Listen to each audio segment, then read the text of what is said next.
Do you give anything up for Lent? Is that something that you do? Well, isn't it's indicative of who you are. People reflect back to you who you are when they tell you what you should give up for Lent. Do you get that from Well, people? so I'll say to my wife, what should I give up for Lent? And my wife is like, complaining. The comedic takedown of Donald Trump's presidency by Jimmy Kimmel and Alec Baldwin remains one of the most enduring cultural phenomena of the past few decades. Throughout Trump's 4 years in office, his antics and behavior provided an endless supply of material for Kimmel and Baldwin to riff off of. Their ability to lampoon his every action, be it a tweet, a press conference, or a fresh scandal, created a cultural staple that kept the nation laughing through political turmoil.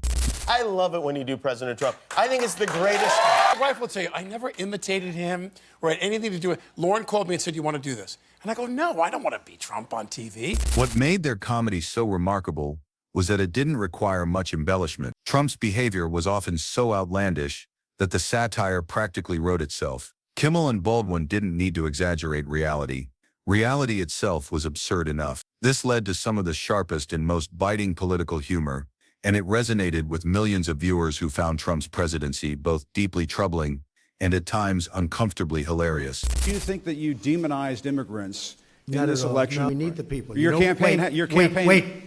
You know why we need the people, don't you? Because we have hundreds of companies moving in. Honestly, I think you should let me run the country. You run CNN. All right. And if you did it well, your ratings Let would me be ask, much better. if I may ask that's one other enough. question. His inauguration became an enduring joke. From day one of his presidency, Trump was obsessed with how he was viewed by the public, particularly in comparison to his predecessor, Barack Obama. This need to compare his own events to those of past presidents became a familiar theme, regardless of how trivial or irrelevant the comparison.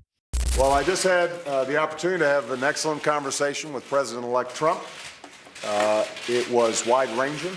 We talked about some of the organizational issues in setting up a White House. We talked about foreign policy. We talked about domestic policy. Trump would repeatedly elevate his own crowd sizes, or numbers, as if they were the only meaningful measure of success in American politics. Kimmel, with his signature sarcasm, often pointed out this fixation on numbers. One of the earliest and most memorable examples was Trump's insistence that his inauguration crowd was the largest ever, despite photographic evidence that clearly showed otherwise. Kimmel's biting commentary quickly turned this small, absurd moment into a running gag, mocking the president for focusing on how many people showed up to see him instead of addressing any of the serious issues facing the country. To Kimmel, this was an emblematic example of how Trump's leadership was less about substance and more about his need to be adored, validated, and to project the image of being the biggest and best. This obsession with appearances, with winning, as Trump often phrased it, became a key comedic theme throughout his presidency. But the obsession with numbers didn't stop at crowd sizes. Trump's relentless pursuit of TV ratings,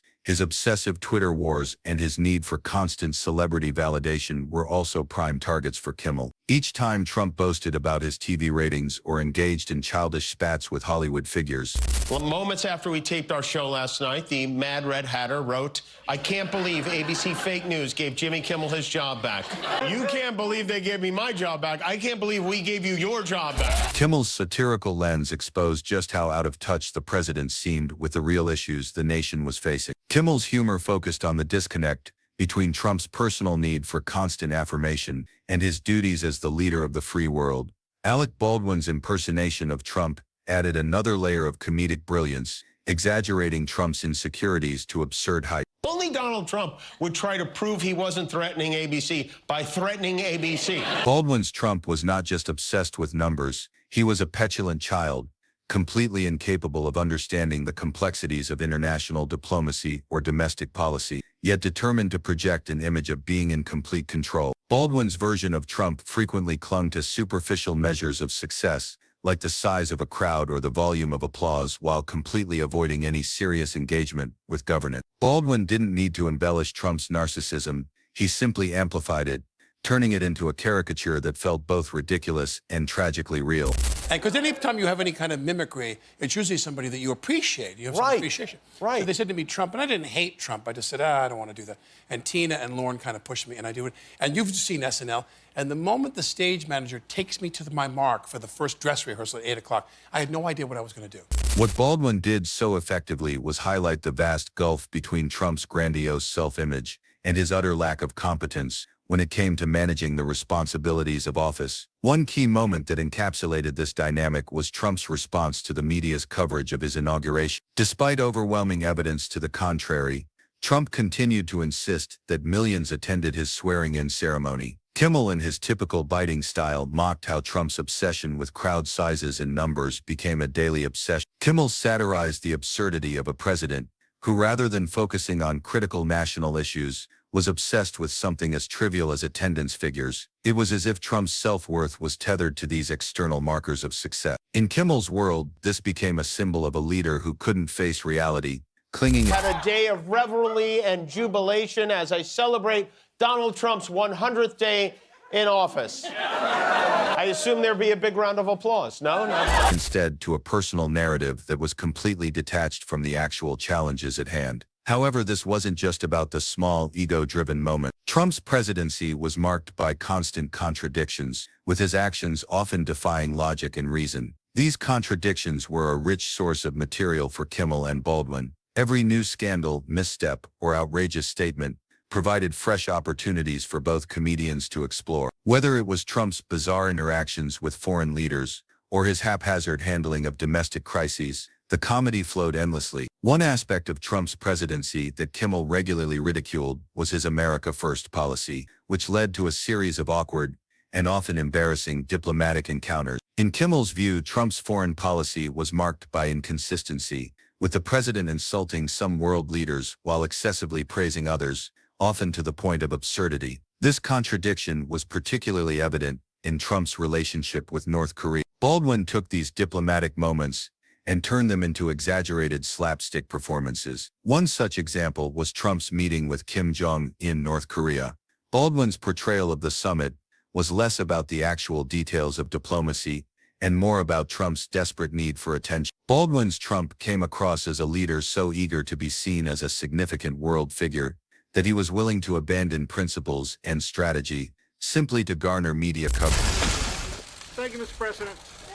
President Trump has just walked across the demarcation line that made him the first U.S. president to visit our country. Baldwin showed Trump as a man who had no qualms about sacrificing national interest for the sake of media hype. While the summit itself was a significant and historic moment, Baldwin's comedic portrayal of Trump's behavior emphasized just how much the president was willing to compromise to project an image of power and control. The joke was rooted in real-world absurdity, exposing how Trump's need for validation often trumped the actual responsibilities of his office. Trump's economic policies also became a major target for both Kimmel and Baldwin. Throughout his time in office, Trump consistently claimed that his economic policies were producing record-breaking success. Whether it was his bragging about stock market highs or unemployment lows, Trump never hesitated to take credit for anything remotely positive that happened during his presidency. Yet his economic legacy was far less impressive when examined in detail. The tax cuts he implemented overwhelmingly benefited the wealthy,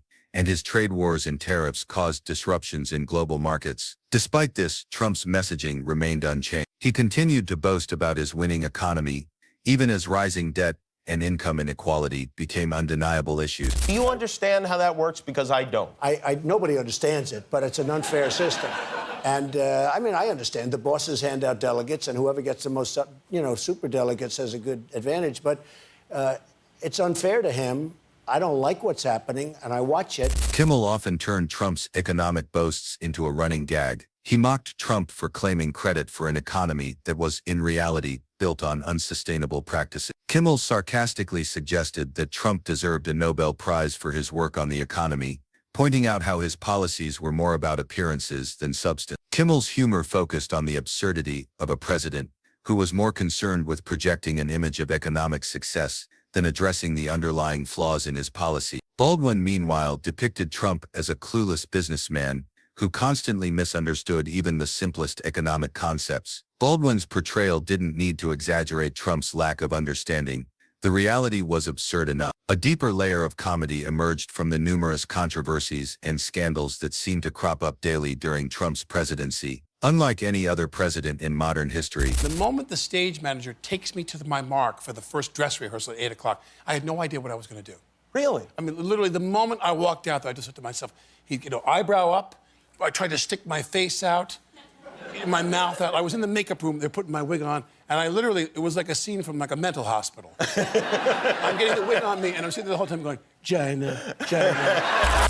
Trump's scandals often appeared to be self-inflicted. Whether it was his disastrous response to Hurricane Maria in Puerto Rico, his handling of the Charlottesville rally, or his callous comments about military service members, Trump's inability to avoid controversy became a consistent source of humor. But Kimmel didn't just mock the incidents themselves. He dug into the absurdity of Trump's behavior in the face of these crises. For example, when Trump infamously tossed rolls of paper towels to Puerto Rican residents in a photo op, Kimmel didn't merely point out the absurdity of the gesture. He used it to illustrate a broader issue: Trump's complete lack of empathy and leadership. Kimmel framed this moment as symbolic of Trump's inability to handle national disasters in a competent and humane way. This comedic dissection not only made people laugh, but also made them reflect on the deeper implications of his behavior. Baldwin's comedic take on these scandals was even more exaggerated, turning Trump into a president who appeared completely oblivious to the suffering of the American people. Baldwin's Trump, with his signature over-the-top delivery, mocked the idea that someone who couldn't grasp the scale of a disaster could be trusted to lead the country. Whether it was the flippant way Trump handled a call with the Puerto Rican mayor, or his complete indifference to the gravity of situations, Baldwin's impersonation turned these moments into dark, absurd comedy that revealed the president's detachment from reality. Another key comedic theme that Kimmel and Baldwin explored was Trump's tendency to rewrite reality. A hallmark of Trump's presidency was his insistence on repeating falsehoods until they became his version of the truth. Whether it was his claims about the economy, the size of his crowds, or his handling of major events, Trump was notorious for spinning a narrative that often bore little resemblance to actual facts. Kimmel's humor dissected these falsehoods, pointing out the absurdity of watching a sitting president continuously promote a version of reality that was so easily disproven. Baldwin, on the other hand, used visual and physical comedy to highlight Trump's tendency to repeat lies with such conviction that it became comically absurd. The more Trump doubled down on falsehoods,